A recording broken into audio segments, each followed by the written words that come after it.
President হিসেবে প্রথমবারের মতো কোনো মসজিদে প্রবেশ করলেন ডোনাল্ড ট্রাম্প। মধ্যপ্রাচ্য সফরে গিয়ে আবুধাবির শেখ জায়েদ গ্র্যান্ড মসজিদ পরিদর্শন করেন মার্কিন প্রেসিডেন্ট।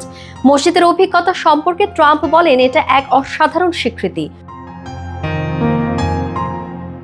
মসজিদ পরিদর্শনের সময় প্রথা অনুযায়ী তিনি জুতা খুলে প্রবেশ করেন এবং তাকে অভ্যর্থনা জানান আবুধাবির ক্রাউন প্রিন্স শেখ খালিদ বিন মোহাম্মদ আল নাহিয়ান। মসজিদের ভেতরে দাঁড়িয়ে ট্রাম্প বলেন, এটা কি সুন্দর নয়?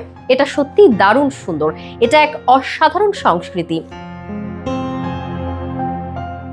সাদা মার্বেলের গম্বুজ আর রঙিন ফুলের নকশা খোদাই করা ইতালিয়ান মার্বেল মেঝের জন্য পরিচিত এই শেখ জায়েদ গ্র্যান্ড মসজিদ, এটি শুধু ধর্মীয় নয়, পর্যটক, সেলিব্রিটি ও কূটনীতিকদের কাছেও এক আকর্ষণীয় সাংস্কৃতিক কেন্দ্র।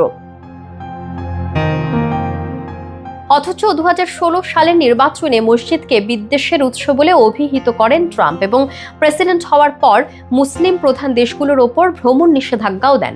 পরবর্তীতে ইসরায়েলকে সমর্থন করা নিয়ে যুক্তরাষ্ট্রের মুসলিমরা বাইডেনকে নির্বাচনে হারতে সহায়তা করায় ট্রাম্প বলেন, নভেম্বরে মুসলিম সম্প্রদায় আমাদের পাশে ছিল, আমি প্রেসিডেন্ট থাকাকালীন আপনাদের পাশে থাকব।